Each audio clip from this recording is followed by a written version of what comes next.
The School of Tyrannus is based on the book of Acts chapter 19 verses 9 and 10. Paul took 12 disciples, individuals who had an experience in the baptism of John but had no real foundation in Christ, and he taught them the word of the Lord and the school of one Tyrannus, and the Bible says within the space of 2 years all of Asia heard the word of the Lord. It's a platform for deepening our spiritual understanding, resulting in spiritual growth and development. And I believe, God, that for each one of us, that will be our experience in the name of Jesus Christ. Therefore, I welcome you to the School of Tyrannus. Hello everybody, welcome to the School of Tyrannus. What a joy it is to be together again, ready to study God's Word at His feet. Let's begin this session in prayer.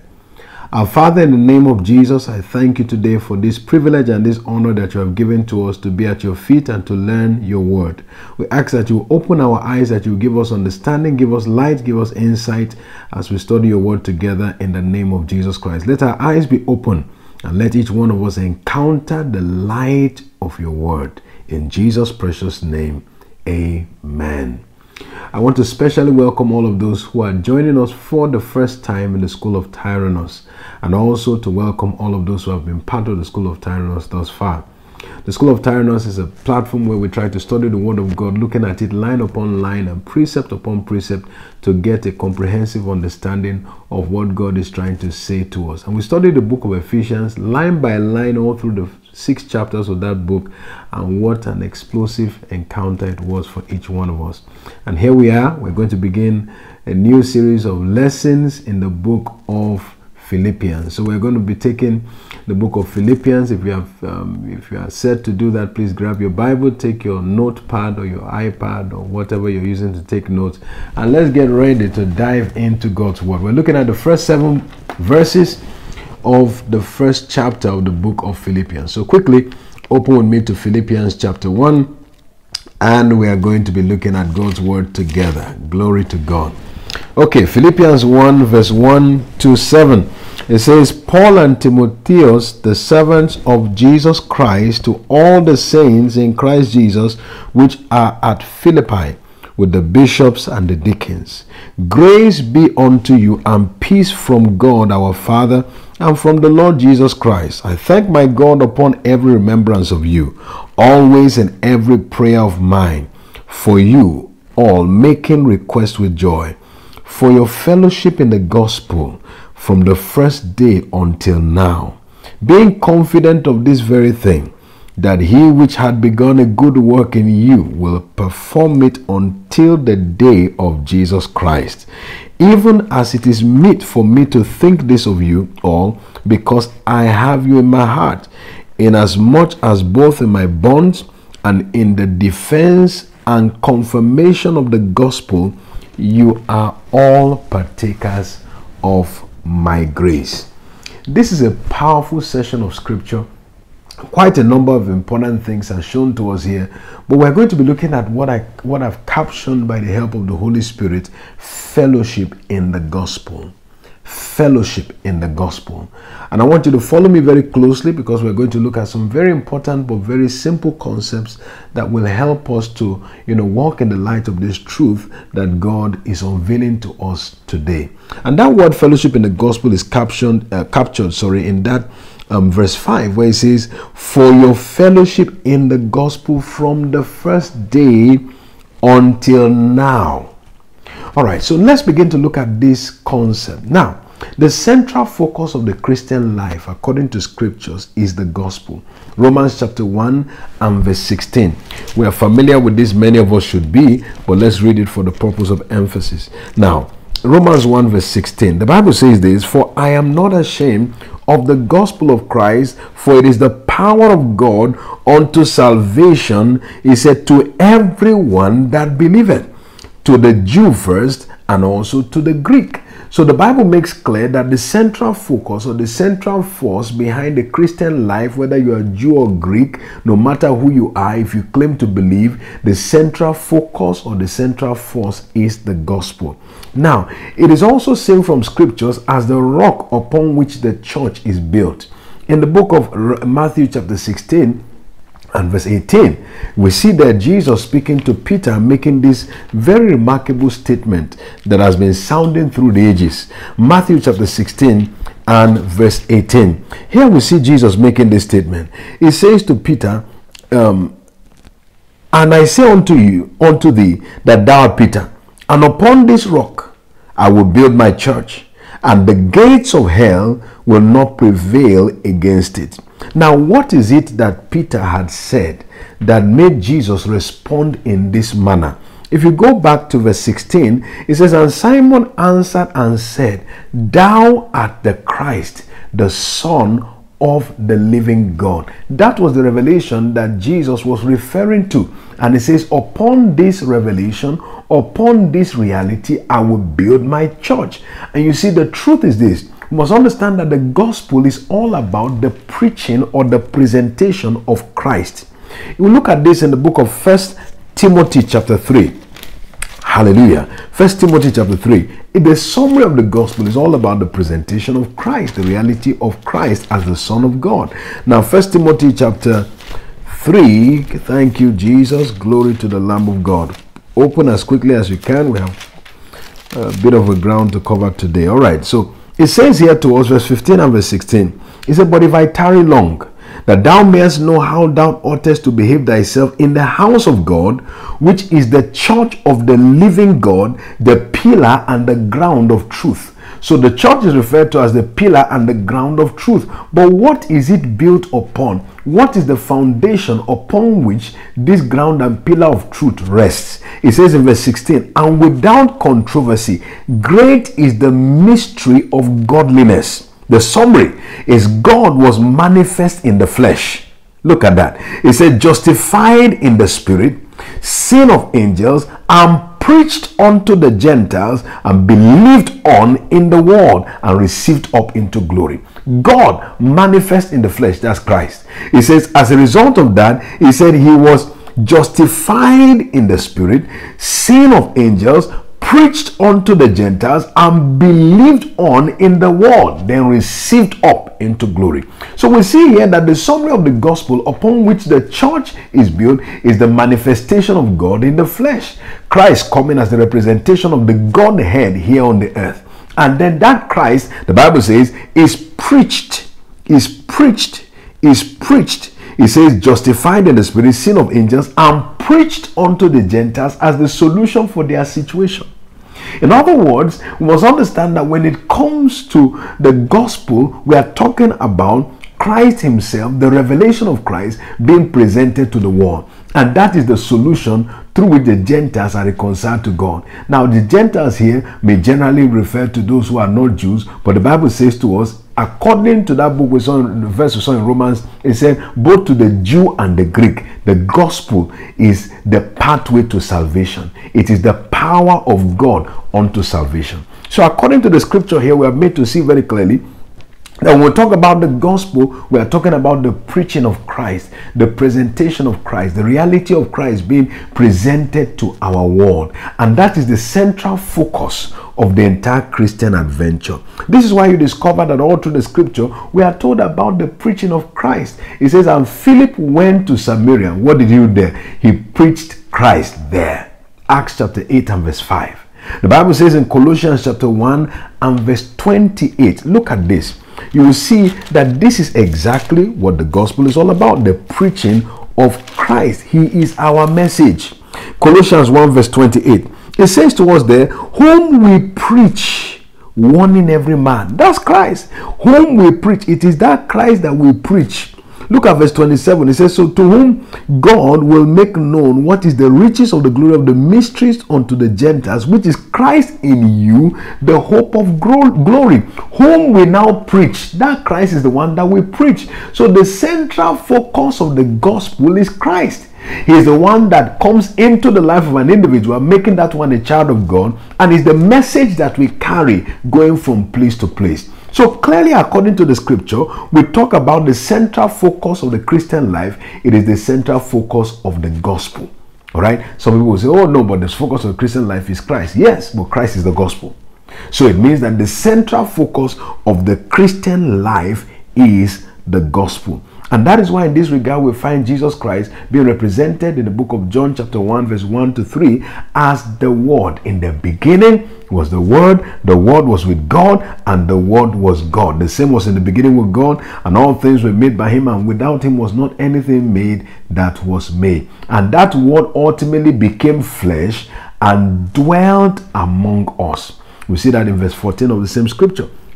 So clearly we are made to see from the scripture that Christ is the gospel, and the gospel is the central focus of the Christian adventure. That is why we are told in Hebrews 12 verse 2, looking unto Jesus, who is the author and the finisher of our faith. In other words, focusing on the reality of the gospel, which is the central focus of all of our adventure in God. This is very important. So we must understand that when we talk about this reality, we are talking about our focus on Christ and our focus on the gospel. These are the central things that keep the Christian life appropriately centered. Now, having said that, it's important for us to understand that the Bible then spoke about this concept of fellowship in the gospel. We saw that in verse 5, like we read earlier, of Philippians chapter 1. He said there concerning each one of those saints in Philippi, he said, for your fellowship in the gospel from the first day until now. So there is this concept of fellowship. We have said already that the gospel is the central focus of the Christian life. All right. We have said that Christ himself is the gospel that we preach. It is him that we preach. Now we are told from scriptures that there is this concept of fellowship in the gospel. So according to the scripture, there is this fellowship in the gospel unto which every one believer is expected to be part. In 1 Corinthians chapter 1 and verse 9, the Bible makes a very startling statement concerning this fellowship. Look at it. In the book of 1 Corinthians chapter 1 verse 9, it says, God is faithful, by whom ye were called unto the fellowship of his Son Jesus Christ our Lord. So by scriptural realities or interpretation, we are made to see that this fellowship is one to which every believer is called.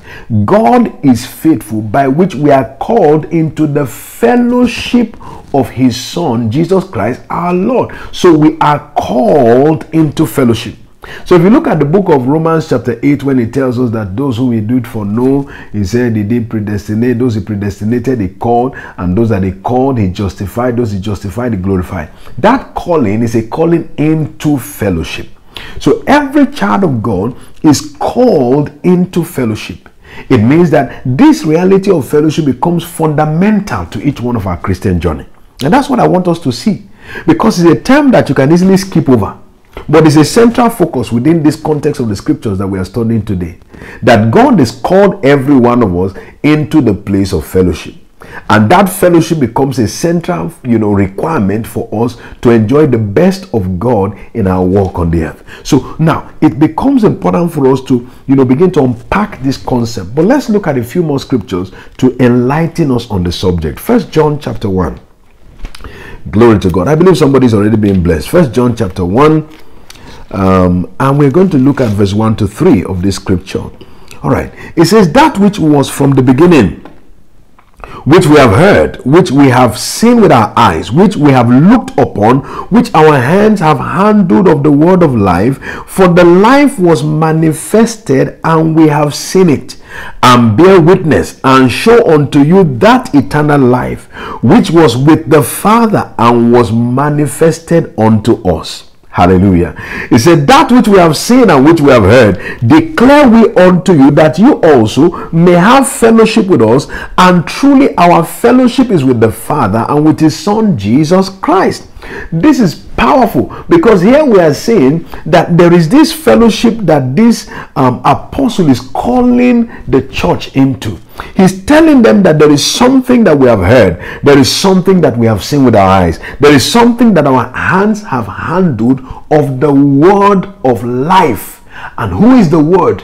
Jesus is the word. And who is the gospel that we preach? Jesus is the gospel that we preach. And it says here that there is something we have seen and handled. There is something we have touched with our hands of the word of life. He said, and that is what we are calling you to come and partake of. And that process through which we are calling you is what we are calling fellowship. And he said this fellowship is not just with us alone, but it is fellowship with God the Father and with his Son, Jesus Christ. So it means that when we talk about the concept of fellowship, it is a deep, intimate interaction or exchange that takes place between people on the basis of the gospel. All right, a deep, intimate interaction or exchange that takes place between people on the basis of the gospel. So John the Apostle was saying, come and have fellowship with us. Come and have fellowship with us. But the inner truth of this fellowship is the fact that that interaction or exchange does not only involve these people that are interacting, but actually involves the God that they serve. So if you and I are in fellowship, it means that there is a deep or intimate interaction or exchange, an exchange between us. And that exchange that takes place, brings us into a kind of union that allows God to operate. That's fellowship. So fellowship is not just people gathered together, but it's people who are gathered together with the aim of a spiritual exchange. A spiritual exchange.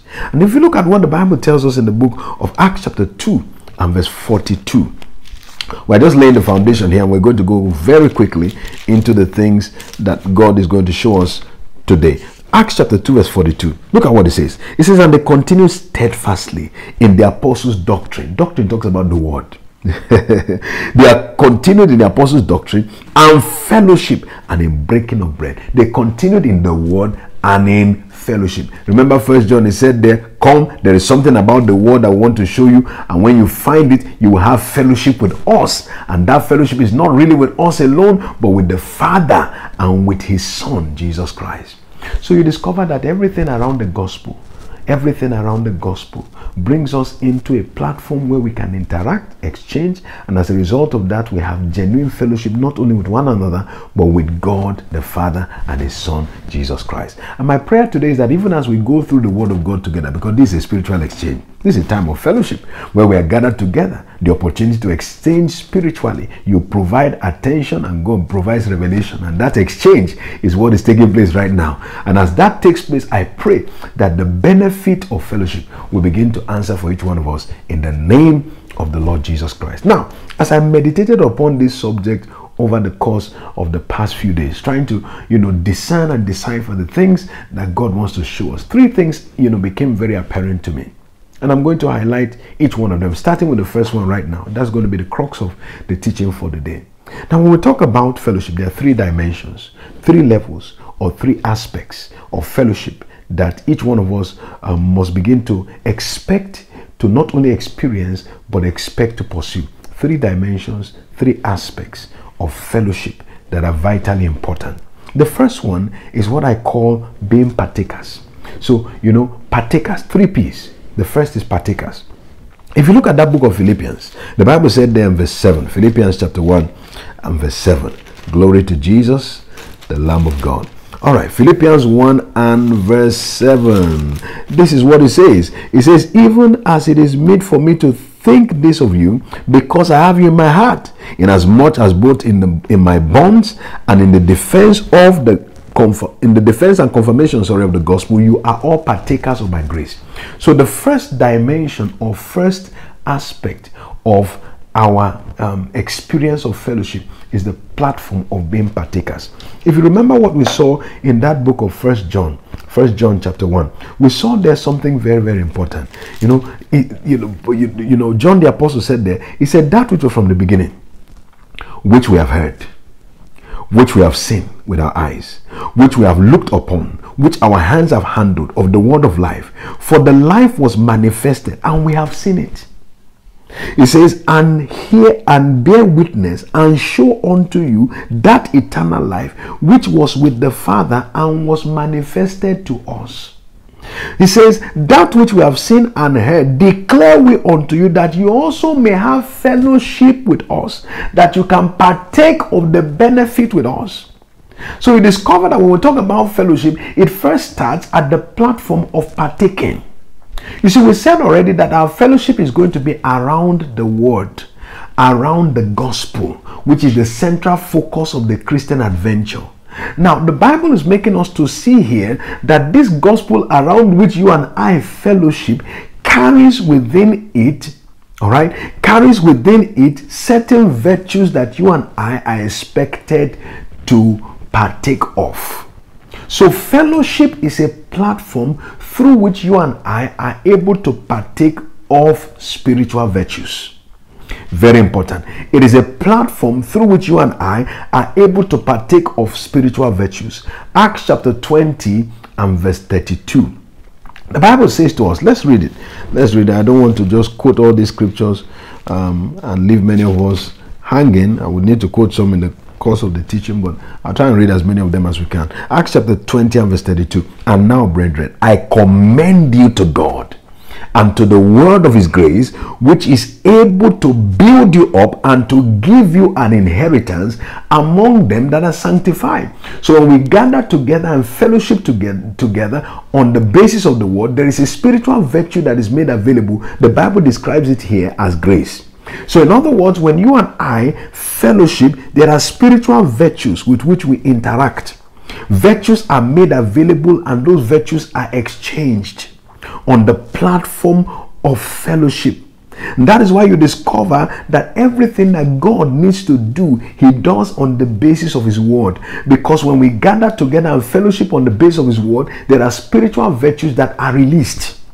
And those virtues are the virtues that enable us to partake of the provisions of God made available to you and to me in redemption. So you can't talk about enjoying the benefits of redemption without talking about our commitment to the word of God. Our commitment to the word of God. And this starts in our individual lives, but also goes further even to our corporate lives. You see, when you sit down and you meet with people, what do you discuss? What is it that fuels your conversation? What is it that fuels your communication? You know, the Bible says that let no corrupt communication proceed out of your mouth. So our mouths are supposed to be channels through which you and I fellowship and interact on the basis of the word of God. In fact, if you look at it very closely, you will discover that it was the word of God that determined the confines of the fellowship of the early church. He said, remember what we saw earlier in Acts chapter 2 and verse 42. He said they were together, and what were they doing? They were following the apostles' doctrine and fellowship. So your doctrine or the word determined the fellowship that they committed or, that they communicated with.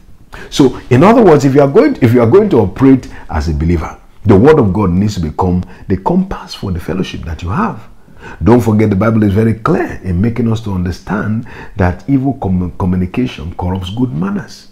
So if you are going to be effective as a believer, you must learn that fellowship is a platform for partaking.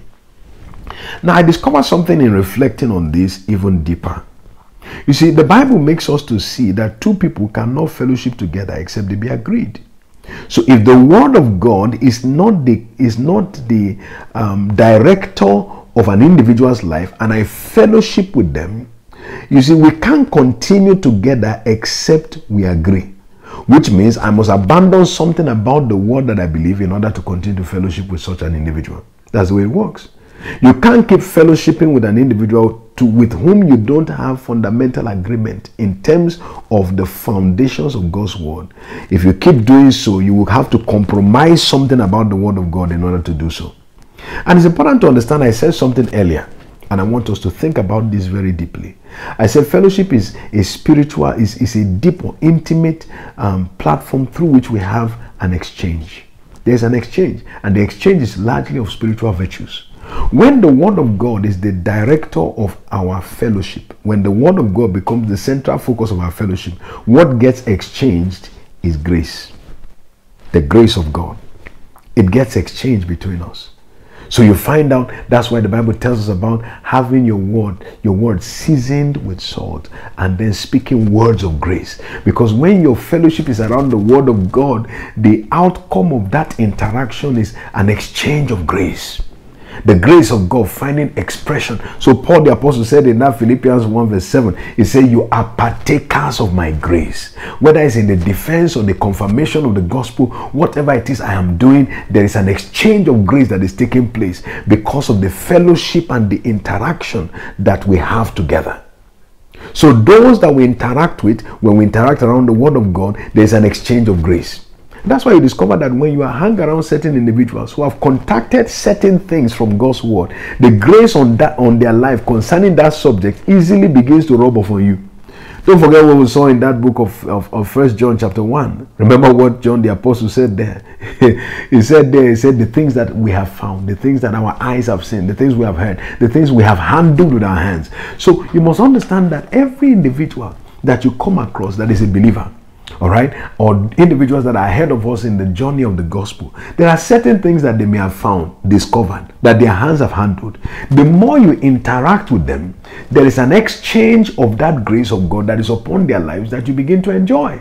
That is why you must be committed to having fellowship with those who are consistent on the word of God, who are focused on the word of God, because when you are doing that, there is an exchange of grace. What do I mean by exchange? You see, you may have a grace in your life and I have another grace in my life. But when we fellowship, what you have, I capture. And what I have, you capture. So you have a more complete expression of the very life of Christ at work in you by that communion and fellowship one with another. But there is a negative side to fellowship. And I want you to understand this. There is a negative side. Because we are talking about this fellowshipping around the word of God. Because that's what this scripture is all about. It talks about fellowship in the gospel.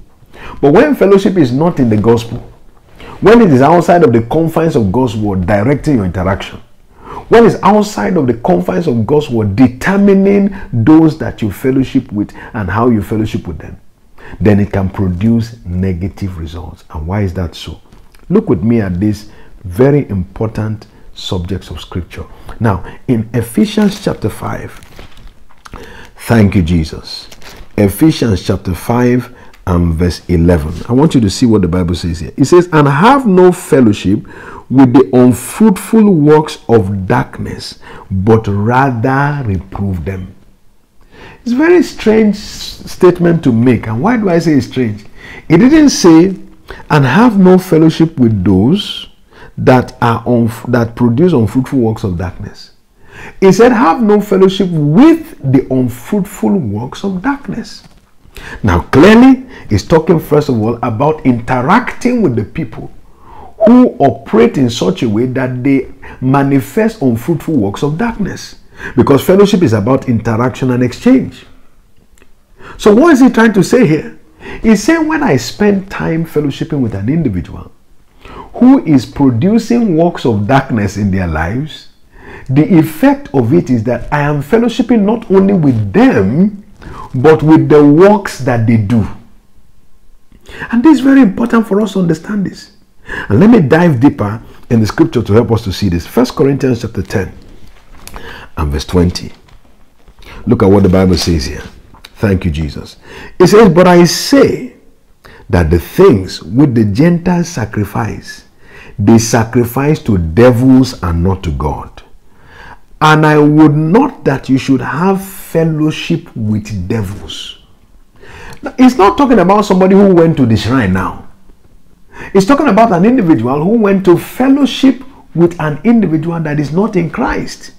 So it's fellowshipping and spending time with somebody who is an occultist, who is, an idol worshiper, or whatever the case may be. And because he's spending time with him, eating with him, and so forth, it says in doing so, he's fellowshipping with devils.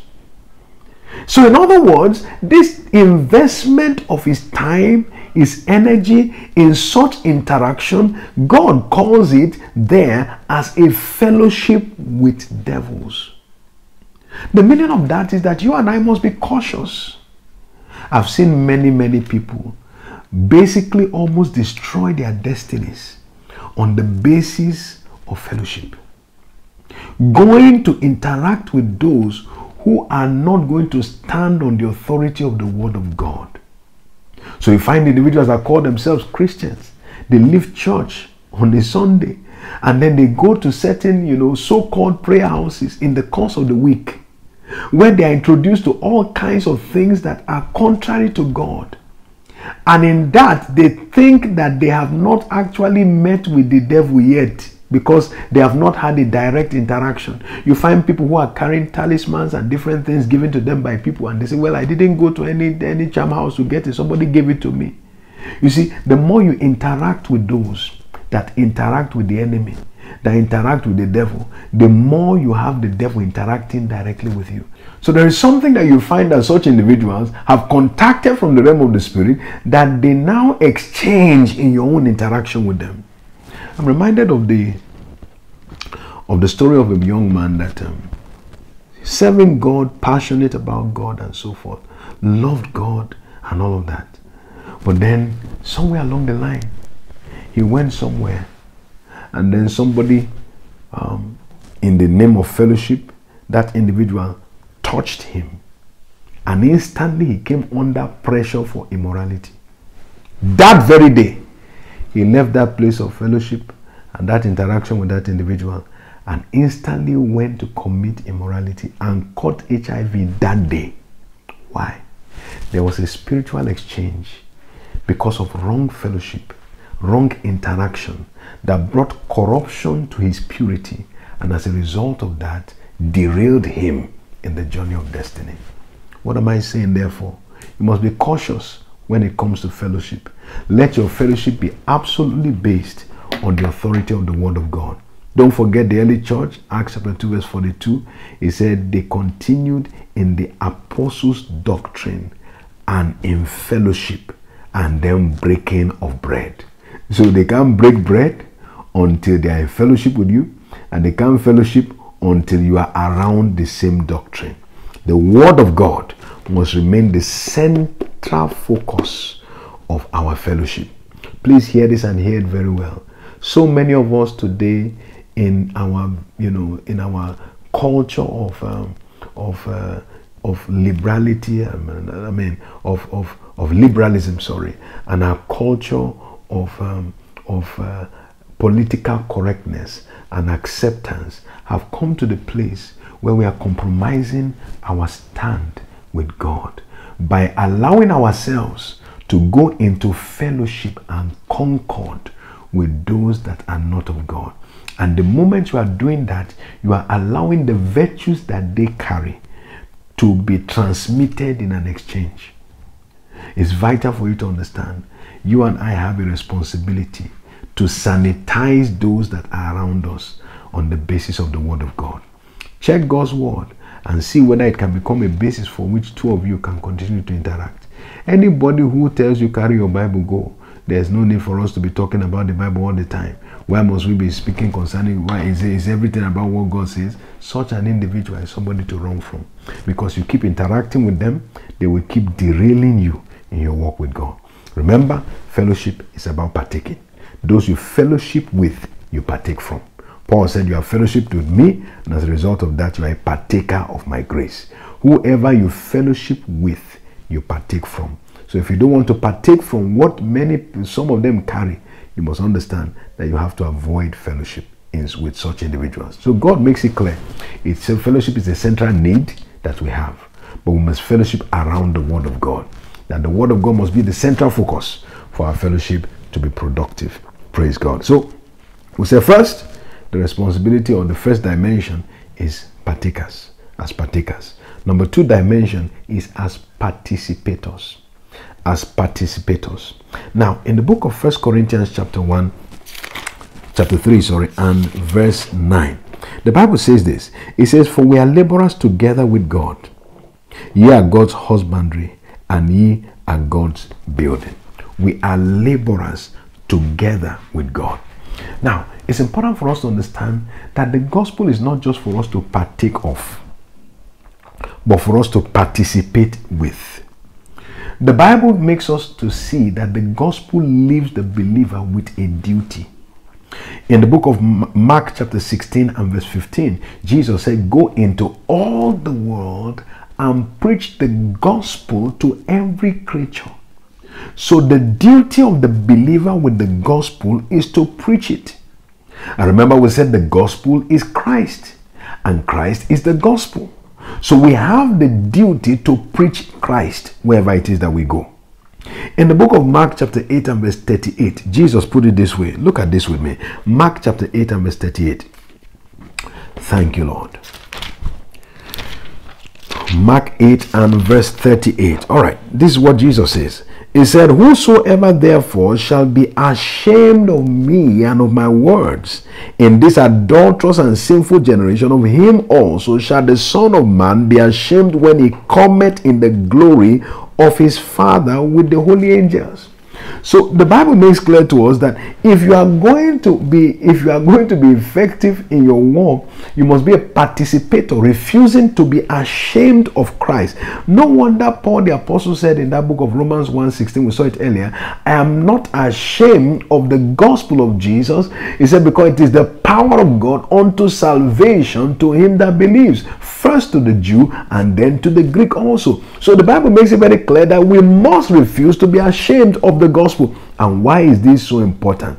It's so important because we must understand that the gospel provides something that does not seem to look like a solution to anybody, whether it's a superstitious person or it is a secular individual. That's why if you look at 1 Corinthians chapter 1, look at this with me. 1 Corinthians 1 verse 22 to verse 24. It said, for the Jews require a sign. The Jews are the religious people, the superstitious ones. They require a sign. It says, and the Greeks seek after wisdom. They are thinking about intellectualism. They are thinking about, things that look complex and demonstrate intellectual strength and prowess. But it says, but we preach Christ crucified. It looks like an anomaly. He said, unto the Jews is a stumbling block. The Jews say, we are looking for power. You're talking about somebody who died. And to the Greek, he says, it is foolishness. And that doesn't make sense for somebody who came on the earth and then died and was crucified to be the one who is the solution. But the Bible says, but to them which are called, both Jews and Greek, he said, Christ is the power of God and the wisdom of God. Look at that. So the Bible makes it very clear to us that this gospel that you and I are sent on assignment to preach is something that does not look like a solution. It looks contrary to what men expect. You see, the Greeks are the intellectuals. They are people who expect you to speak with intelligence. Do you know there are many people on the earth today that believe that Christians are simply foolish people? They believe that Christians are people who are not intellectual or intelligent. They are looking for a crutch upon which to lean, upon which their intellectual weakness can lean upon. There are people who think that. There are those who think that Christians how can they be talking about Jesus Christ who was crucified? If he was so powerful, why was he crucified? Like the Jews who seek a sign. But Jesus said, for all of those, the word of God said, for all of those who are called, both Jews and Greek, Christ is the power of God. That's why you discover that when Christ is preached, when the word of God is mentioned and presented, the power of God is made available. Amen. Hebrews chapter 4 verse 12. He said the word of God is quick and it is powerful. So Christ presented, the word preached is the presentation of the power of God. Not only that, but the presentation of the wisdom of God. The wisdom that is incomparable with anything that is natural. So it may look like it is contrary to the solutions that men seek, but inside of it is every answer that any man can seek after. But you see, because of how the gospel looks, because of the way it is packaged, it's packaged within the confines of this personality called Christ, who came to the earth as God manifest in the flesh. Remember, we talked about the summary of the gospel in 1 Timothy chapter 3 verse 15 and 16. He said God was manifest, he was made manifest as a man on the earth. There was this supernatural transformation that took place where God came on the earth as man in the person of Christ. He said he was also justified in the spirit and he was preached to the Gentiles. So we discover that, you see, the way he came manifested as human flesh, packaged within what looked like human frailty. it seems to be contrary to what men expect. So as a result of that, the presentation of the gospel, those who are participators in the presentation of the gospel, will naturally find themselves as targets of reproach. Look at what the Bible says in the book of Hebrews chapter 13. Glory to God. Hebrews chapter 13 and verse 13. We'll see what the Bible says here. Thank you, Lord Jesus. Hebrews 13:13. It says, let us go forth, therefore, unto him without the camp, bearing his reproach. You see, everyone who is going around bearing the gospel, as it were, goes around in such a way that they are targets for reproach. People want to reproach them. The Bible says in the book of Psalm chapter 69, look at this, Psalm 69 and verse 9, a popular verse of scripture, but very instructive on this subject. All right, so look at what the Bible says here in Psalm 69 and verse 9. It says, for the zeal of thine house has eaten me up, and the reproaches of them that reproach thee are falling upon me. Look at that. It's talking about an individual here who has zeal for God. And as a result of that, he said, the reproaches of them that reproach thee, reproach God, are falling upon me. I said earlier that when you are a participator in the advancement of the gospel, you seem to be a target for reproach. But you must understand that is the reality of those that are actually zealous for the advancement of God. And when you see that and realize that, you will take joy in the persecution of men. Because their persecution is a pathway for your testimony. It's a pathway for your testimony. The Bible says, in nothing terrified of your adversary. So you must understand we have nothing to fear. There are people who are concerned all the time about, oh, you see, if I preach the gospel, I'm a shy person. People may think this about me. People may think that about you. Now listen to this. It is part of the stripes of your Christianity. People must come to a point where certain things that you do for Christ, particularly in the advancement of the gospel of Christ, become irritating or annoying to them. I tell people that one of the marks or one of the measurements of the fervency of your Christianity is the level of discomfort sinners have around you. When they come around you and they come to a point where they see, no, there is something about your life that seems not to be compatible with them, it is a validation of the fact that truly you belong to God. But when sinners are comfortable, they love hanging around you and so forth, it means there is nothing in your life that seems to arrest them, that seems to convict them. Because we must understand that when an individual is a presenter of the gospel, you are confronting people with their need for God.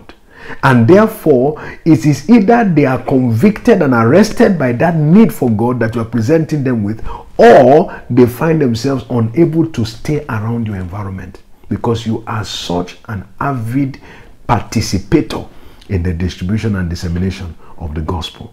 So God says, don't just be a partaker, but you must be a participator. And if you look at the book of Philippians very closely, we have just begun it now, you will discover that this Philippian church were participators in the advancement of the gospel. They didn't just partake of it. They were not just collectors of the grace that the gospel has to present, but they were participators in the advancement of the gospel, in the presentation of the gospel. And as a result of that, to a certain degree, they found themselves as targets of reproach. But I love what happened with the apostles in the book of Acts chapter 5. The Bible shows us something very, very interesting in Acts chapter 5. Let's take a look at it quickly.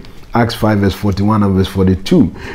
When a person comes to a point where they can see that, the gospel is the central force or focus of our lives as believers, and that we are called for the purpose of disseminating the gospel, you can't intimidate such individuals. The Bible says this in the book of Acts 5 verse 41. And they departed from the presence of the council, rejoicing that they were counted worthy to suffer shame for his name. And daily in the temple and in every house, they ceased not to teach and to preach Jesus Christ. Look at that. Everywhere they went, they kept preaching Christ. They didn't stop. They were intimidated. They seemed to have been assaulted. It looks as if shame had found them, but they refused to stop. And as a result of that, look at what God made of them. Individuals who were non-entities, people who seem to have been written off, but by participating in the gospel, they were able to find expression of great grace upon their lives. So I want to charge each one of us, no matter where you find yourself, no matter what task it is that you carry out on the earth. You may not be a pastor, you can be an engineer, you may be a tailor, you may be a carpenter, whatever it is that you do. You may be a student, whatever it is that you do. You may be an architect, a doctor, a lawyer, whatever your vocation may be. Don't forget, there's a whole heavenly vocation on you, and that is for advancing the cause of God in preaching the gospel of Christ. You are God's agent wherever you find yourself, and refuse to be silenced. Make sure that your voice is heard in confronting the world that you live in with their need for God. This is one of the vital responsibilities of the believer. And when you are doing so, you are being a participator in the gospel of Christ. So we say when we talk about fellowship in the gospel, first, it's about being a partaker. 2, about being a participator. And 3, about being a partner. So partaker, participator, and partner. Now, we have looked at the first 2. Let's look at the last one. That is partner. If you look at that same scripture in Philippians 1, we saw there in that verse 5 where it says I thank God for your fellowship in the gospel from the first day until now. You will discover that that fellowship included partnership. And partnership involves 2 major areas of the life of the believer. And this is why this is the 3rd level. It started with partaking as partakers. It went on to being participators. But now we're talking about partnership. And partnership involves 2 major things. 2 major things. And I want us to please take note of these 2 things. The first major thing that partnership entails is prayer. Prayer. Prayer. Look at this. Philippians chapter 1. Let's run through this. Philippians 1 and verse 19. It said, for I know that this shall turn to my salvation through your prayers and the supply of the Spirit of Jesus Christ. Through your prayers. So Paul was saying, these individuals are my partners. If you look at certain versions of the Bible, including the Amplified, it calls that word, this interaction between them and their fellowship in the gospel as their partnership in the gospel. And that partnership involved prayer. You see, you can't be in fellowship with people that you don't pray for. Very important. Prayer. Whether it is those that are ahead of you or those that are, your peers in the gospel, there is a demand for prayer. A demand for prayer. You see, the advancement of the gospel demands prayer. And if you look through the scripture, you discover that there was this call for prayer continuously. Paul said in Ephesians chapter 6 and verse 19, speaking to the church in Ephesus, he says, concerning prayer, verse 18, he said, pray in all prayers and supplication, in the spirit, and watching thereunto with all perseverance for all saints. And verse 19 said, and for me. So he said, be praying for each other as the saints of God in the church, but also be praying for me. We have a responsibility to take up a prayer mantle. Prayer is a ministry for every believer. Please hear this. It's a ministry for every believer. It is not a give me platform. No, prayer is a platform through which you and I can facilitate the ministries that God has placed us within.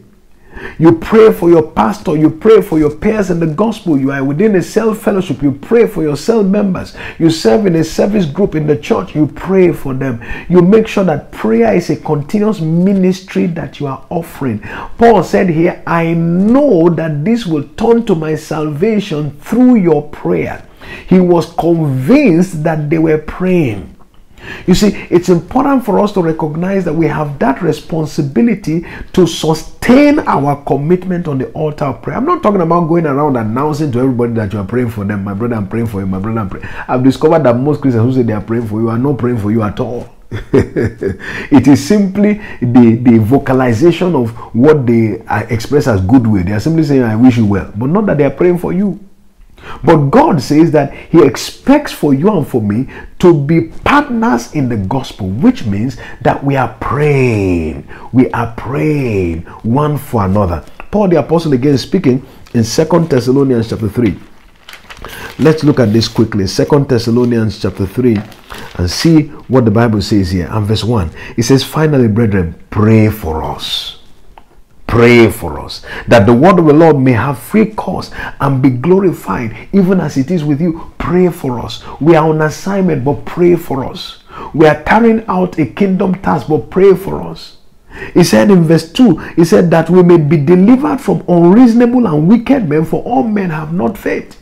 Pray for us so that the word of God will have impact, and pray for us so that we will not be victims of all kinds of crookedness that we come across in our adventure and our journey. So God makes it very clear to you and to me that there is the partnership demand of prayer.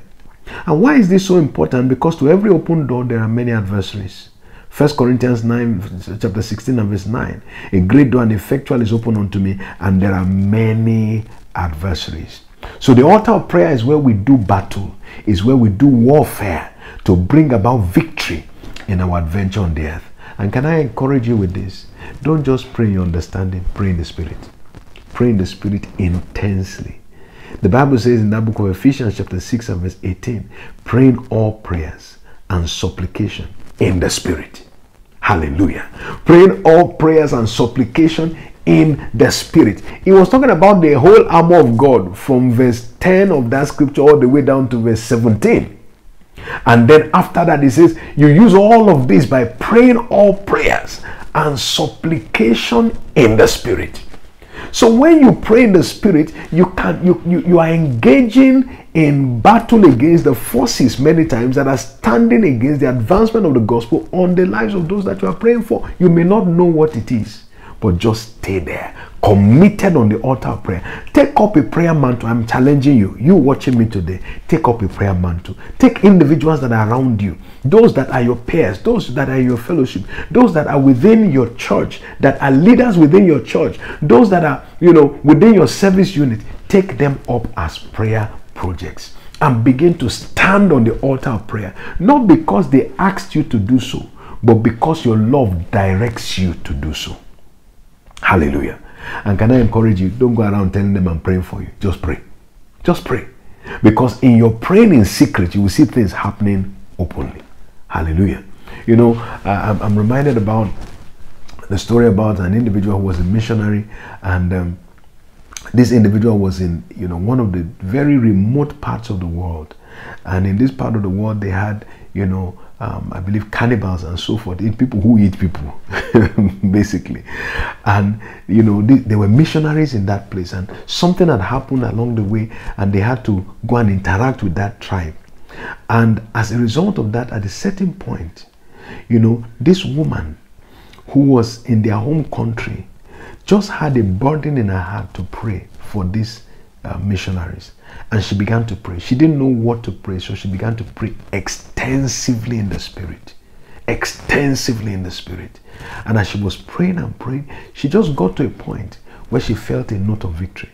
Well, while these people were there on the field, they went to negotiate. I think they had kidnapped or something the daughter of one of the chiefs of the another community where they were ministering. And then when they got there late in the night, these community people who they had come to see, they thought they had accepted them in friendship, rose up in the night and had decided they were going to kill and sacrifice these people. And as soon as they rose up to come to the door of the hut where they were, according to the story, suddenly they saw all these men fall on the floor, like lying flat as if in worship. And they began to wonder, what's happening? What's happening? And the interpreter was asking them, what's going on? They said, there are two tall giants dressed in white with flaming swords standing in front of the tent. That is how these men were delivered. Suddenly this woman met them some time later and said, did something happen on such and such date around this and this time? And they began to narrate the story. It was then that she realized that the Holy Ghost, who had woken her up that night to pray that prayer, she didn't understand what the prayer was about, but she prayed extensively in the Spirit. And then through her prayer, they experienced liberty. Remember what Paul said there? Say, I know that this will turn to my salvation through your prayer. So through your prayer, somebody can enter liberty. Through your prayer, somebody can escape devastation. Through your prayer, somebody can be delivered from satanic intentions. And that's why you and I must take up that mantle of prayer, it is our partnership in the gospel. So for those that we gather around in the gospel with, take up the mantle of prayer. For those who teach you in the gospel, those who are leaders that guide you in the way of God in the gospel, take up the mantle of prayer. Make prayer a ministry for yourself. Make it an assignment for yourself. Hallelujah. God is always looking for a man. He said, I sought for a man who will stand in the gap, who will make up the breach. He said, but I found none. May he find you in the name of Jesus Christ. So you find the first dimension or the first aspect of our partnership is prayer. But the second aspect of our partnership is giving our resources. Our resources. So you discover the first is prayer, and prayer takes time. And the second one is our giving. And giving is a vital requirement.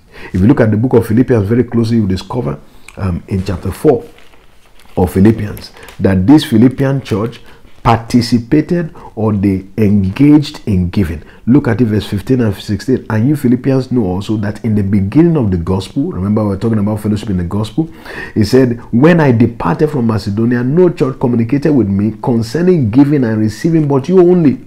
He said, but even in Thessalonica, he said, you sent once and again. So you find these individuals committed in giving. This is the second dimension of fellowship. So the fellowship in the gospel has to do with our giving. You can't claim to be in fellowship when you are not committed to a life of giving. Liberality is one of the depictions of genuine fellowship. Amen. Liberality. Your resources must be going towards the advancement of the cause of God, the care of the people of God, and the blessing of those who bless you. It's all part of it. It's all part of how we demonstrate our fellowship. You can't be around people within the church and you're within your environment who are particularly individuals within the household of faith, and you know that they are in desperate need, and you are enabled by God at a certain level to assist them, and you shut up your bowels of compassion. No, you can't do that. You see, the Bible makes it clear that when it comes to our fellowship, it must involve our resources. It must involve our resources. You may not be able to help everybody. And I'm not trying to advocate for people just to go walking to anybody that you find around the street and saying, help me, help me. No, because the truth is this. You can't help everybody, but you can help somebody. There's somebody around you that you can be of assistance to. The Bible says, don't be weary in well-doing, but you will reap it in due season if you faint not. And we are to do good, particularly to those that are of the household of faith. So take advantage of the opportunities that are around you to be a blessing to those that you come across in the care for the saints of God, in the advancement of the cause of God, given to the work of God, and then in blessing those who bless you. These are all avenues that you and I have every single day that we can take advantage of at one level or the other. When you begin to operate from this platform, you are operating as a partner in the gospel. A partner in the gospel is one who is conscious about the need to be a blessing in one way or the other. So you're blessed through prayers and you're blessed through your resources. And why does God require these two things? Why? Why these two things? Prayer takes time. And time is a treasure in an individual's life. And resources are a treasure. And remember Matthew chapter 6 and verse 21, where a man's treasure is, there his heart will be also. You know why some people can't pray for others? They feel they have too many things to pray about for themselves. It's a sacrifice to pray for others. It's a sacrifice to give to others. Because it doesn't mean that you don't have things that you require. But whatever it is, to any level God has blessed you, you must seek to be a blessing. And when you do that, you position yourself for greater dimension of blessings in the name of the Lord Jesus Christ. Now, I believe that each one of us has been blessed. There's so much more that we can say on this subject of scriptures, but I just perceive in my spirit that I will stop right here for today and give many of us the opportunity to reflect and ask yourself, am I a partaker? That's the foundation. Am I a participator? That's the next level. Or am I actually a partner in the gospel? These are three dimensions of our fellowship that God requires of us. We must keep growing from one level to another. I pray that each one of us will change level, whatever the case, in the name of Jesus Christ. And that whatever level we are currently will become more effective in that level, in the name of Jesus Christ. Amen and amen. Well, before I go any further today, I want you to know that all that we have said has a starting point in salvation. Until you are born again, you can't even be talking about being a partaker of the gospel. You can't talk about being a participator or a partner. So it starts with salvation. If you have not surrendered your life to Jesus, this is your opportunity. There are those who also need to rededicate their lives to Jesus because something has gone wrong somewhere. You have missed it. You know inside of you that you are not connected to God as you ought to. And you want to have a fresh start, a new beginning. This is your opportunity. So, in any one of those two conditions, I want you to follow the instructions that come hereafter, and then I'll be returning back with some closing comments. Real life begins when Christ lives within. You cannot have a fulfilling life without Christ. If you want to give your life to Jesus or to rededicate your life to Him, please pray this prayer after me. Lord Jesus, I come to you today as a sinner. I cannot help myself, but I know you died for me. On the third day you rose again, just to save me. Jesus, come into my life as my Lord and Savior. Take control of me from this day forward. I will follow you, no turning back, and I will serve you, no turning back. Thank you, Jesus, for saving me. Amen. Now I pray for you. Father, in the name of Jesus, I thank you for each of these precious ones that have responded to this call today.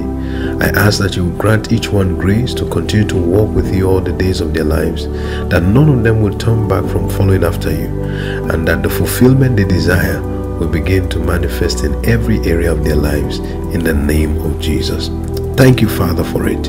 In Jesus' precious name, amen. Congratulations and welcome to the family of God. Wow, praise the Lord. What a joy it is to see you make this great decision. It is the greatest decision that anyone can make. So I want to congratulate you. You are blessed in the name of Jesus Christ. I have a little resource material that we've put together that I believe will be a great blessing to you. So I want you to please get in touch with us. Go into the descriptions that are below. Click the link that is there, and then you'll be taken to a particular page where you will click on the portion that concerns new converts and fill the form. We're going to send this booklet to you. It will give you a glorious foundation to have a wonderful walk with the Lord. So please make sure that you do that, and we'll get that material to you as soon as we receive your information in the name of Jesus Christ. Once again, I want to congratulate you. Be blessed in Jesus' name. Now, for every one of us, I want you to receive these words of blessing as we conclude today. Father, in the name of Jesus, I declare your blessing upon every participant in this class. And I decree, Lord, that each one will begin to walk in the reality of the graces that are made available within the gospel of Christ. That each one of us will begin to experience the riches of our inheritance in Christ from today in the name of Jesus. I declare you blessed. And I decree all that is around you blessed. From today, you will keep going forward. You will never go backward. You will keep going upward, never going downward. You will continue to be a living testimony in every area of life in the name of Jesus. All that is connected to you, I declare blessed. You will not have any evil tidings from anywhere in the name of Jesus. It shall be testimonies on every side. In Jesus' precious name, amen and amen. Well, thank you for joining me today.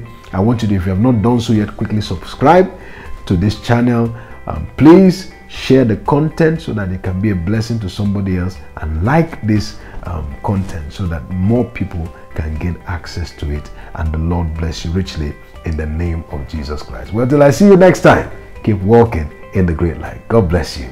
Bye.